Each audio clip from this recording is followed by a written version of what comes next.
IGNOU university topic है विभिन्न प्रकार के शासन प्रणालियों का मूल्यांकन कीजिए। तो आपको पता है कि अगर हम वर्ल्ड के अंदर बात करें तो शासन प्रणाली के विभिन्न रूप हैं, जैसे लोकतांत्रिक, राजतंत्रीय, तानाशाही, अधिनायकवादी, कुलीन तंत्र जैसी शासन व्यवस्था, साम्यवादी शासन की व्यवस्था मौजूद है। तो एक बार और मैं बताना चाहता हूँ कि विभिन्न प्रकार की शासन प्रणाली, जैसे कि पहली है आपकी निरंकुश शासन, राजतंत्रीय, लोकतंत्र, साम्यवादी, कुलीन तंत्र और अधिनायक तंत्र। ये हमारी शासन प्रणाली है। इसको हम एक एक करके इससे एक्सप्लेन करते हैं। सबसे पहले हम जानते हैं इसके पैसेज के बारे में। मनुष्य के समाज में रहने के साथ ही जीवन और शांति व्यवस्था की सुरक्षा के लिए राज्य व्यवस्था की आवश्यकता अनुभव की गई। मनुष्य परिवार अथवा कबीले में विभाजित था।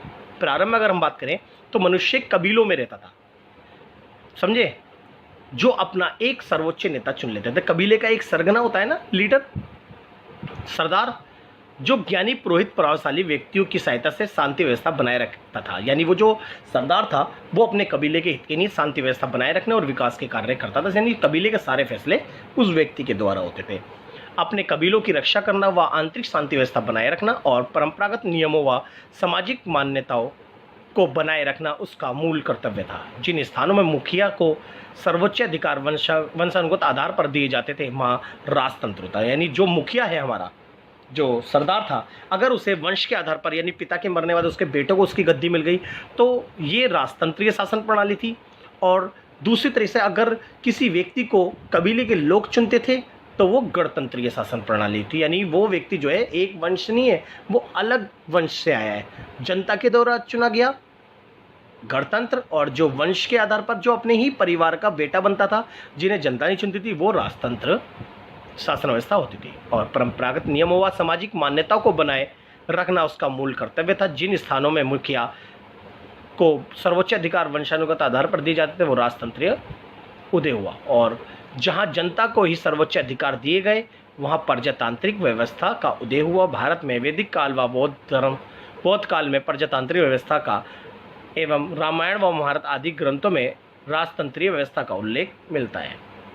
फ्रांस के क्रांतिकारियों ने लोकतांत्रिक व्यवस्था कायम करने का प्रयास किया तथा स्वतंत्रता, समानता व बंधुत्व व संपत्ति के अधिकारों पर जोर दिया। धीरे धीरे लोकतांत्रिक व्यवस्था विश्व के अधिकांश देशों में फैल गई तथा प्रथम विश्व युद्ध के बाद अत्यंत लोकप्रिय हो गई। द्वितीय विश्व युद्ध के बाद साम्राज्य समाप्त हो गए और विश्व में सर्वत्र प्रजातंत्र के नाम पर विभिन्न राजनीतिक शासन प्रणालियों का उदय हुआ। पहले केवल इंग्लैंड में, संयुक्त राज्य अमेरिका, फ्रांस आदि की शासन प्रणालियों का अध्ययन किया जाता था। उसके बाद भारत व चीन आदि की शासन प्रणालियों का अध्ययन किया जाने लगा और अब विकासशील देशों की शासन प्रणालियों का भी अध्ययन किया जाने लगा। तो अब हम बात करते हैं शासन की विभिन्न प्रणालियों के बारे में। देखते हैं कौन कौन से शासन प्रणाली है। चलिए शुरू करते हैं। विभिन्न शासन प्रणाली के प्रकार। पहली है लोकतंत्रीय शासन प्रणाली। जी, लोकतंत्रीय शासन प्रणाली का पहला प्रकार है। लोकतंत्रीय शासन प्रणाली वह प्रणाली होती है जिसके अंतर्गत जनता अपने प्रतिनिधियों का चुनाव करके शासन की समस्त गतिविधियां अपने प्रतिनिधियों के माध्यम से करती है। शासन प्रणाली यानी लोकतांत्रिक शासन प्रणाली दो प्रकार की होती है। एक प्रत्यक्ष लोकतंत्र होता है और दूसरा अप्रत्यक्ष लोकतंत्र।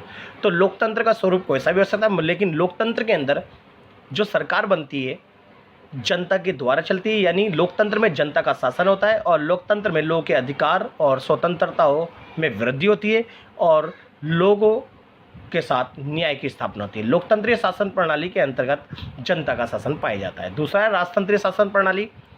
राजतंत्रीय शासन प्रणाली के अंतर्गत जो राजतंत्रीय शासन प्रणाली होती थी उसमें राजतंत्र का सबसे प्रमुख शासक राजा होता था और राजा शासन का प्रमुख केंद्र होता था।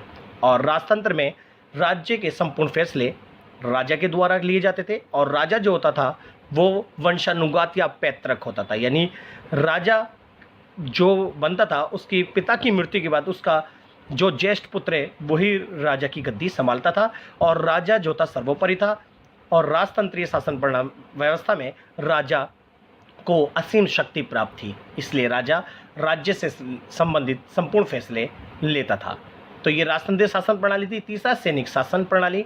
सैनिक शासन प्रणाली को अधिनायक तंत्रवादी शासन व्यवस्था भी कहते हैं। तो सैनिक शासन प्रणाली के अंतर्गत जो राज्य सत्ता होती है वो सेना के हाथ में होती है, क्योंकि चुनाव और राजनीति में जब सेना की भागीदारी सुनिश्चित हो जाती है और सेना की भागीदारी बढ़ती है तो सेना ये चाहती है कि शासन व्यवस्था में हमारा ही सेना का शासन हो, इसलिए वो अपने विश्वास पात्र जो अपने व्यक्ति होते हैं यानी उनके अधिकारी होते हैं उनको सत्ता सौंप देती है। यानी सेना शासन प्रणाली जो होती है वो लोकतंत्रीय शासन प्रणाली को स्वीकार नहीं करती और शासन की समस्त गतिविधियां सेना के द्वारा होती है और ये सैनिक शासन जो होता है एक तरह से निरंकुश शासन की ओर संकेत करता है। दूसरा साम्यवादी शासन प्रणाली। जी, साम्यवादी शासन प्रणाली वे प्रणाली होती है जिसके अंतर्गत समाज में दो वर्ग होते हैं और दो वर्ग में जो शक्तिहीन शक्तिशाली वर्ग होता है, शक्तिशाली जब गरीबों का शोषण करता है तो गरीब वर्ग क्रांति करते हैं। क्रांति के बाद जो गरीबों की सरकार होती है वो साम्यवादी सरकार होती है और साम्यवादी शासन प्रणाली के अंतर्गत जो ये सरकार होगी ये गरीबों के हित के लिए कार्य करेगी और उत्पादन और वेतन पर इन साम्यवादी शासन का अधिकार स्थापित होता है। और साम्यवादी शासन व्यवस्था में केवल एक दल को मान्यता होती है और अन्य दलों पर प्रतिबंध होता है। यानी राजनीतिक का केंद्र बिंदु इन साम्यवादी शासन यानी साम्यवादी सरकार के हाथों में होता है और साम्यवादी सरकार ही संपूर्ण राज्य के फैसले लेती है और यहाँ पर एक दल का शासन स्थापित होता है। फिर है तानाशाही शासन प्रणाली। तानाशाही शासन प्रणाली वह प्रणाली है जिस देश के अंदर एक व्यक्ति या एक दल का शासन पाया जाता है और वो निर्विरोध मतलब मन मर्जी से सारे फैसले लेता है, उसे हम तानाशाही कहते हैं। तानाशाही में केंद्र का शासन होता है यानी केंद्र शक्तिशाली होती है और केंद्र ही सर्वोच्च होती है।